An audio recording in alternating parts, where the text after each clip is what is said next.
welcome, ladies and gentlemen, to another episode of It's Cheaper Than Therapy podcast. I am your host, Roland Kirsten, aka Ro Nice. This is Sunday, May 10th, 2026, and we are going to, having a little technical difficulty in the background.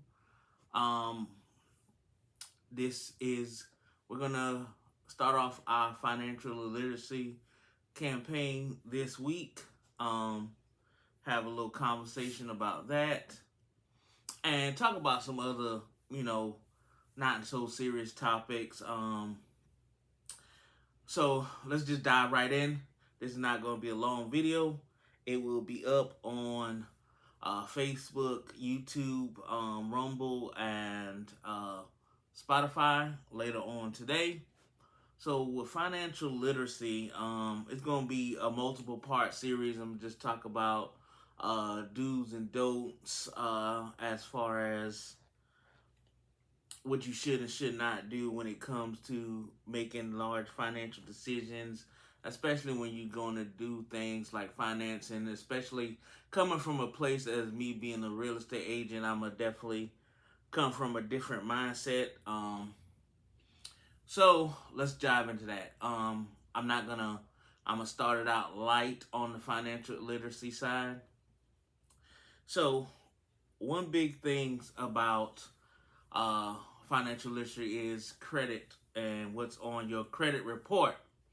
So let's start with that. We're gonna start with something light. Again, I'm not a credit repair expert, but in my industry of being a real estate agent and as well as a car salesman, I know what things come up and what underwriters and what lenders look for to a certain extent on credit.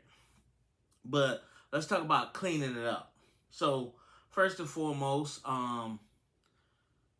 the first step you want to take before you just go in and start heavily trying to get negative items off your credit report to help boost your credit is stability. You want to go in and remove any old addresses, any old phone numbers that you have not lived at in quite some time. Just know that every time you get a piece of mail, apply for a piece of credit, whether it be cell phone, credit card, whatever address you use at that time, it does get reported to the credit bureaus and show as a address on file. Now, when you applying for certain types of loans where the underwriters may look at your stability as far as job and as far as resident stability, understand how important that is if you having addresses pop up, reported dates different than what the time frame you say you live. So, and like with me working at a buy here, pay here dealership, we look at stability. So if you tell me you've been at your address for 10 years and that's what's on your driver's license, you provide proof of residence stating as such.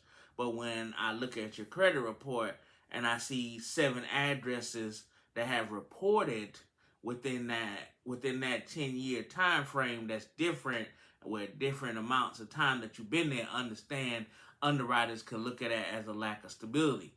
Even if your credit score is good, they're gonna wonder where you're gonna be. So the analogy is, if you knock on my door and asking me for $10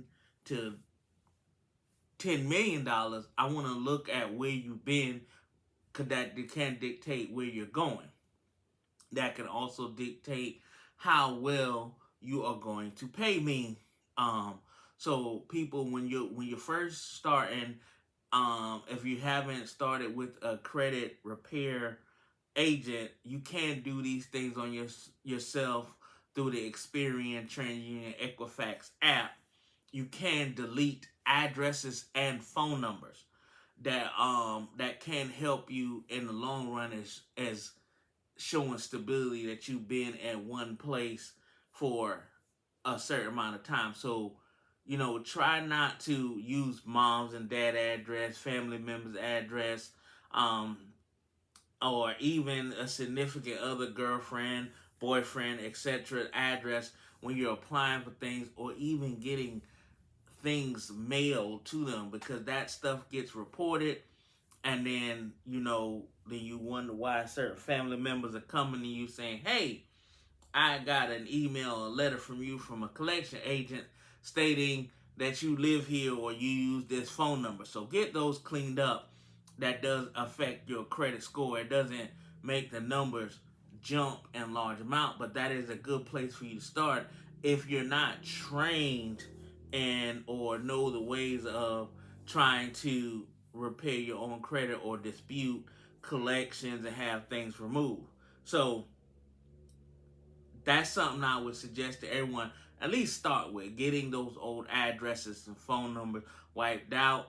And then once that goes, then you can move forward. If you don't want to pay someone to clean up your credit, you can do it yourself through filing disputes. I'm not going to tell you how to file disputes, what letters to send, because that is not my field of expertise. I would be wasting your time and my time. I tend to use people that help repair credit when it comes time to people want to get their credit to a certain place to buy a home. So that's that side of the financial literacy part one for this week. Just that's the can be a lengthy process of getting your credit where it needs to be, but at least start with there, because I mean we all have lived with family members from time to time. We all have live with a significant other, boyfriend, girlfriend, etc. for a certain amount of time, and that may have not been our permanent address, or we have moved, or we applied for cell phones, cars, credit cards, whatever got mail delivered to that address, and then for whatever reason, that doesn't wind up being your place of residence that you're gonna spend a large amount of time at, years. So that is something you definitely want to look at, and to start at the barest minimum to get your credit report cleaned up. So that will, help with when you're trying to make that purchase in the future, and it will help an underwriter get a better, clear example of how stable you are, how likely you are to pay them back, because it is not just necessarily looking at a score that they're looking at. You could have a 800 credit score, but you lived in 7 addresses in the last 5 years. They're gonna be like, well, where are you going? What is your where what's going on? And that doesn't just apply to buying a house. That applies to buying a car. That applies to getting credit cards. That applies to anything that you're trying to finance. The underwriter is going to look at how stable you are. So, and not saying that you are necessarily unstable person, but they want to make sure you're not moving around a lot, or you're going, if I sell you this house in this city, you're not obligated to stay there forever. But when you make a big purchase like that, they want to know that, okay, well, this person's been at this job, been in the city, for all of their lives. So there's a better chance of you sticking around, making those payments, and not defaulting on anything that they finance you for. So step one in part one of the financial literacy program is get those addresses and old phone numbers cleared up, because you don't want to look like a shell game to an underwriter or to a lender, that they don't know how they're going to be able to get in contact with you if for some reason you might lose your job and you may get behind on your payments, or something may happen. They'll better work with you if they know they can get in contact with you fairly easy by mail, phone, email, etc. So that's the serious part of this today's episode of financial literacy is start there with yourself and go from there. And then if you want to do it for free yourself, you can. If you want to pay somebody, you can. But however you choose, just if you don't know the know-how, at least start there. Now that part is out the way. Because credit goes a long way into making these major purchases that we all want to do in life, buying houses, cars, whatever. Even if you want to get a personal loan to start a business, it's all tied into that. So you want to get that squared away within your life. Okay, so now that the business part is out the way, let's talk a little fun. Right now, let you know I am back in real estate and back doing the podcast. Try to do it. I'm gonna try to see if I want to do it on a weekly basis or every 2 weeks to try to give you not so much of. I want to give you quality content and with a good quantity of content because I'm gonna mix everything in. Some shows may just be fun and airy and light. Some may be very serious. Right now, I know the biggest thing on the lighter side, everybody watching the NBA playoffs. OKC versus the Lakers. The officiating is horrible. Everybody, whether you like LeBron James, whether you don't like LeBron James, whether you like the Lakers or don't like the Lakers, whether you're an OKC fan or not, if you like sports and like basketball in general, officiating has been horrible. And the great thing I can say is that nobody is attributing it to whether they do or don't like LeBron or whether they do or don't like the Lakers. Everything I've been seeing, everybody has come to a pure consensus that whenever OKC is on the floor, the officiating is horrendous. It's horrendous. I'm watching the NBA for a long time. I probably can count on one hand in less than 5 fingers. Not saying I got multiple fingers on one hand, but I don't have to use all 5 fingers or come close to see how many times a personal foul has been called on the tip-off. The tip-off. They call the foul on the tip-off. So, whether you like that or not, or whether you like the Lakers, LeBron James, it just, bad officiating is bad officiating. It makes it unwatchable. Especially when you come from the era that I come from where the game was a lot more physical. Watching the Detroit Pistons, the bad boy Pistons, watching the Celtics and the Showtime Lakers, and the brutal Knicks, and watching that back in the 80s and 90s, the game was a lot more physical. And watching the way they call these fouls now, man, it's bad. And I know everybody's talking about LeBron James flopping. Okay, there is trying to sell your calls, and everybody talking about how LeBron James flops, but even, Shaq and Dwight Howard said they don't understand how sometimes you got to sell because you're really getting hit, especially when you're bigger and stronger than 90+% of your competition. You are really getting hit. So you got to sell the call to get the ref to blow the whistle. But now, with these smaller players, and now with replay that they didn't have back in the 70s, 80s, 90s, where they just ran the replay, some of these players are barely getting breathed on. They're calling fouls. So the officiating is horrible. But that also, hey, if I want to tie it back to financial literacy, that means somehow maybe some of those refs made some bad financial decisions with the wrong type of people and need to figure out a way to get out of it. So financial decisions play a part, and financial literacy play a part in everything and everybody doing their life. So, you know, but we just got sorry about the background noise. You know, these YNs think subdivision streets are uh, a dirt park where you can ride ATVs, four wheelers, and dirt bikes, but it's not. But nonetheless, it is what it is. So again, the NBA playoffs, I'm watching it, I'm hearing it. You know, there's so much going on out there in the world.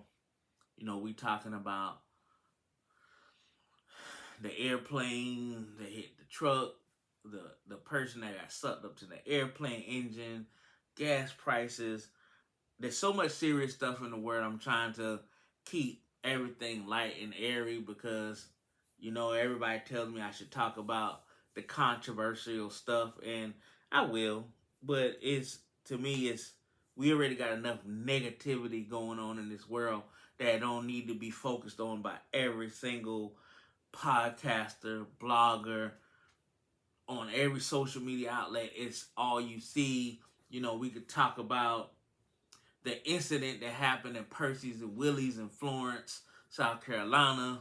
I mean, again, I've had conversations with people that said they knew people that were actually there that day in the restaurant, and the old buddy, the guy that was doing the video, and when he the one instigated, he was the owner asked him to leave because he was being disruptive to the staff while they were trying to perform their duties. But he made it look like this big racial thing, and then they posted this another Caucasian couple that did a video there. I won't know how, I don't know when, but they didn't bother them. Well, watching the video that the Caucasian couple did, they weren't harassing the employees. They weren't keeping them from performing their duties. He kind of was. Yeah, it could have been handled, but once someone asks you to politely step to the front or leave the establishment, we all can't jump to the race thing, and that was my first thing when I first saw the video. But then after watching everything and know that, hey, you can't, if you want to be a food critic or, you know, give you a food review in this day and time, everybody with a smartphone and a camera could be a critic or a blogger or do whatever, which is totally fine. But understand, you can't go into a place of business and be disruptive. A lot of times, a lot of restaurants welcome you giving reviews and talking about how clean their restaurant, how the food is. A lot of places welcome that because they want that type of feedback to make their restaurant better. But if you're gonna do that, don't be disruptive to the staff. Don't prohibit them from doing their jobs. So if you start, if you know, and if you want to take pictures with the staff, then you want to get clearance with management saying, hey, I'm this, and this. Some of your staff want to know if it's okay to take pictures. And then if you do, try to find a side place to do it, because I also watched the video.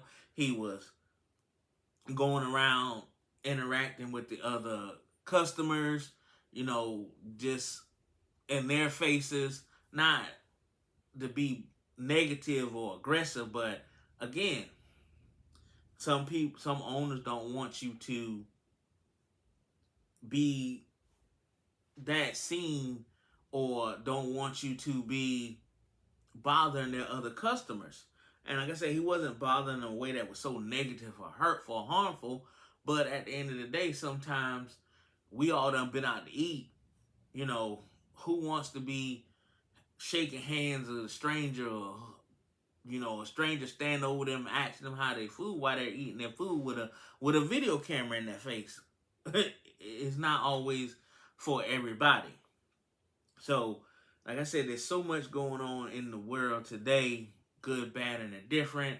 Like I said, you know, gas prices is as high as I call as giraffe's ass. It is it's a lot to fill up. The economy, the pending war is just. I want to keep things light and I want to keep things beneficial. That's why the financial literacy series is about to pop off. That's why I'm gonna talk a little bit NBA. I'm gonna talk about give real estate tips. Coming up on May 16th here in Florence. In Columbia, South Carolina. Um, there is an estate planning event here in Columbia. I'll try to post it on the podcast page and my Facebook page. It's not just me trying to get you into a home as a real estate agent, but estate planning is something that we all need to think about as people, especially as African Americans. We don't always know how to set our families up for the future or after we're gone from this place. So estate planning, that's part of financial literacy. That's part of making your life better while you're here and, in your untimely passing. So that doesn't always sound great when you're thinking about death of yourself, but, you can at least have some peace of mind that you're setting your family up to be in a better place, when that does happen. So everything is ties into everything. Everything we do, everything we see, everything we consume on social media, news, everything ties into each other in some way, shape, or form. Um, because we are living on this small rock, together, and even smaller in these United States of America together, even smaller, and the state of South Carolina together, even smaller than the individual cities that we live in together. So everything we do can affect someone. Everything that is done or seen affects someone. So we have to be mindful and be aware that with everything serious going on, everything doesn't have to be so serious every single day. That type of stress will kill you, give you a stroke, a heart attack. That's why I tell people I will be turning 48 this year, but thank God I don't look 48 or whatever that may look like. I've gotten people who think I'm in my 30s. Hey, that feels wonderful. To know that with laughter, trying to live right, trying to eat right, trying to clean up things, I can feel a little bit better about life and the world in general, even with all the craziness going on. So that's why I enjoy my sports, having time and doing all the wonderful things that I can do. I work a 9 to 5 job. Like I said, I'm a newly promoted sales manager within the last 30 days at the car dealership I work at, which is fun and interesting. But at the same time, you know, I'm keeping it as laid back as I can, and that makes it better that I keep it as laid back as I can because I can do my job more effectively in a better way. But nonetheless, again, I am still doing real estate. I'm back in it. Out of the Box Real Estate LLC. Shout out to my broker, Kim Miller. She's a great broker. She has re-energized me in that, and I'm doing some things differently. I'm just getting my footing back. It's been a while. So things are gonna seem a little different. I'm enjoying that part because I do enjoy real estate. As much as I enjoy selling cars, as much as I enjoy my family and playing 2K on my PS5 and all the wonderful things that I do to keep my head clear in this world. I love watching movies. So everything we do as individuals, we don't have to make life harder than what it already is. I guess how I want to say that. So again, back in the real estate, out of the box real estate LLC. If you need or know of anyone who needs help buying, selling, or investing in real estate, give me a shot. We gotta support ourselves. We gotta support our own. There's nothing wrong with spreading it around, but let's we all here to help each other. Um, if you are in the Columbia, Sumter, Orangeburg area and are looking for a used car, hit me up. Everything works on a different scale and phone number. So for all real estate um, questions, 803-306-4004. That is my main line, my main phone number. If you have that number, you are either a real estate contact or a personal friend. I give that out. For the podcast is 803-509-4257. The email address is cheaperthantherapyshow@gmail.com. You can text in comments. You can email in suggestions.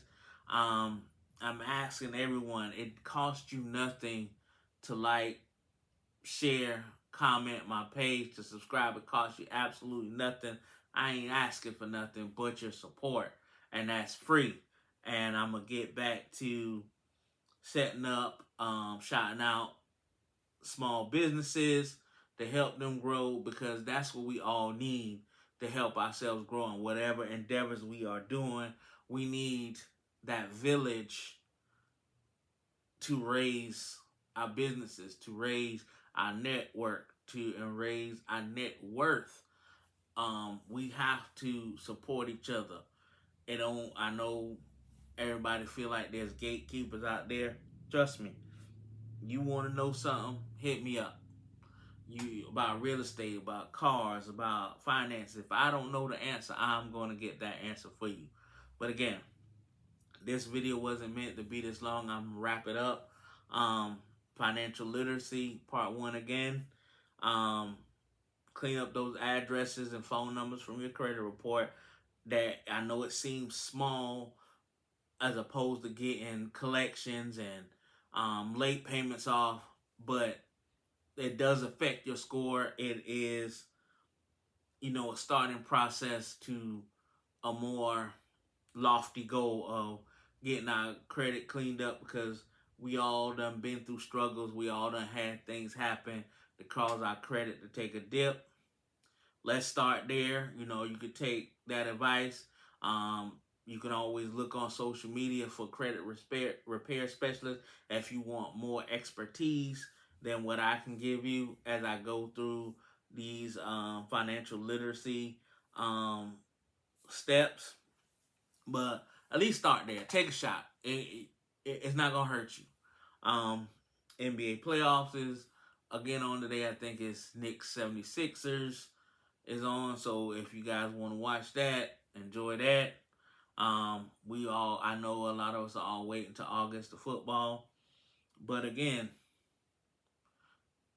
real estate, I'm here doing it. Selling cars, I'm here doing it. I'm back doing the podcast. Again, subscribe, like, share, support.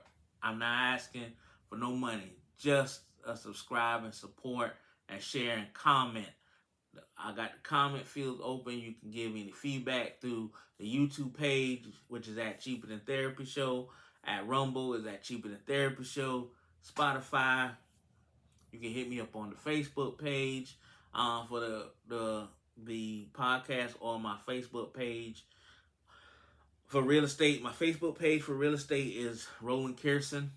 It's as simple as that. My name. For the podcast, it's Cheaper Than Therapy Show. Or it's under my other page, which is Ro Knight. So that's where I post all the podcast content. So again, I want you guys to enjoy your Sunday. I'm going to enjoy my Sunday. Maybe play some 2K. Go to the store. Get me some things to make me a nice crisp salad as I try to get some of these LBs off me. As you can tell over the last years, I am a lot less puffier. I have lost some weight, and I'm trying to do better. Want to do better with my health. Get my blood pressure down. No diabetes.